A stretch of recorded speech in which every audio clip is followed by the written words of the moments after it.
Don't talk, I can't sleep, money making.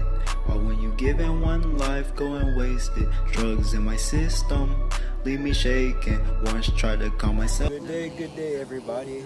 As you know, my name is Itchy Braids, and I know last week I said I was going to talk about the color spectrum, but today we're going to be explaining the chakras of the body. So let's hop right into the video. So what are chakras? All chakras are energy fields throughout your body. You have 144 of them, but only 7 of them are necessary in order to experience what we call enlightenment, kundalini, nirvana, heaven on earth. But in order to experience this, you have to balance all of them and activate them. So I'm going to teach you what these 7 chakras do and how to activate them. So first off, we have the root chakra. The root chakra is located in the pelvic region, and people like to associate this chakra with the color red. The root chakra is responsible for everything you have physical. Your house, your car, your body. Are you muscular? Are you skinny? It doesn't matter, but that's pretty much the root chakra.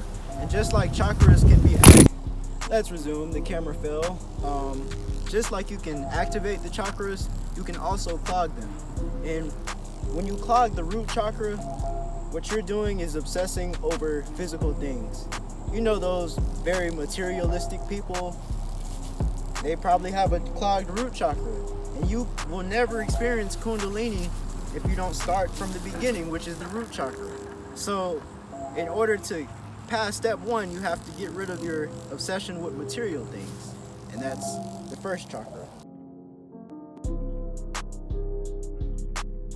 So the next chakra we have is known as the sacral, which is right below the belly button.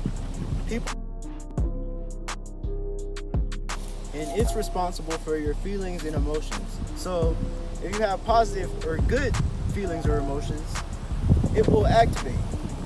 But if you have negative feelings or emotions about people or anything, it will become clogged. On to the next one. Now, on to the solar plexus. The solar plexus is located right below the chest, and people associate this one with the color yellow. The solar plexus is responsible for your social activity, the power you have, and basically, to sum it up, it's your actions and how you go about things. Look at it like this. Solar plexus, solar system, universe, a verse inside you. So if you've ever heard of karma, if you do something good, you'll get something good. If you do something bad, you'll get something bad. And that's how that works. If you have positive actions, you'll get positive results. But if you have negative actions, you'll get negative results. And that's how the solar plexus works. Next, we have the heart chakra, which is, if you didn't guess, located right in the center of your chest. The heart chakra is associated with love or acceptance, and that's why people say I heart you or I love you with the heart emoji, because that's what the heart chakra is. It's the embodiment of love. So if you lack love in your life, your heart chakra is going to become clogged. Next, you have the throat chakra.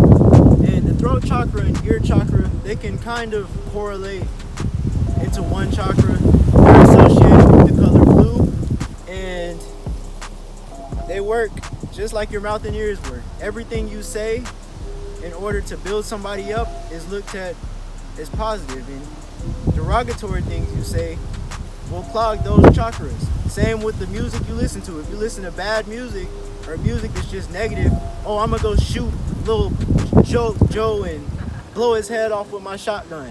That is gonna clog your ear chakra. But if you listen to positive, uplifting music, it'll activate it. Next, we have the one that's most commonly talked about, the third eye, which people associate with the color purple or dark blue. The third eye is a tool that opens up your intuition. For example, I can meet somebody, have one conversation with them, and know whether I want to put them in my circle or not. I don't have to know them. That's why if you know me, the people that I surround myself with, I didn't have to get to know them. We met and I just felt that energy and we clicked. Since then, everybody that I surround myself with are positive people. And that can happen to you too. In order to open up your third eye, all you have to do is have a pure heart. And see, pure heart comes from knowing right or wrong. If you were a baby and you weren't taught right or wrong, say we were all babies and nobody was taught right or wrong, we would all have pure hearts because there would be nothing to distinguish that. But because of the law or your parents, you know right from wrong. So in order to use your third eye, you have to have a pure heart. You have to do the right thing. Lastly, you have your crown chakra, which is located at the top of the head and it's associated with violet. The crown chakra is responsible for what we call collective consciousness. If you've never heard of it, here's an example. I'll leave the description below because I don't know the exact continent, but in some continent, scientists did a project with a certain species of monkeys, and they basically taught the monkeys how to wash their food before eating it. Then they re-released these monkeys back into the wild. These monkeys started teaching other monkeys of the same species how to wash their fruit before eating it. Next thing you know, you have all the monkeys in that continent washing their fruit before eating it. Time passes, and in a different continent, you got the same species of monkeys washing their fruit before eating it, but nobody taught them how to do it. And that's collective consciousness. Basically, have you ever been in a room with one of your friends and you had a certain thought, and then the next thing you know, they speak that thought, and you were like, I was just thinking that. That's what collective consciousness is.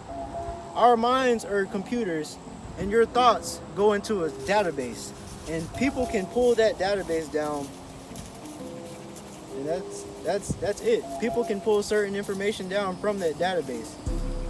In the crown, you don't have to practice the crown. It just naturally happens. The other 6 you do have to practice. And you can have them activated, but if you don't use them, it's kind of pointless. And now I'm going to teach you how to use them. Basically, in order to use your Kundalini energy, all you have to do is meditate. And it doesn't have to be the monk's position or crisscross applesauce. As long as you have a straight spinal cord, because that's where the chakras pass through your spinal cord. If your spinal cord is straight, you can do whatever position you want. Now, I know very effective positions to use, but I'll get into that in another video. Until next week, have a great rest of the day.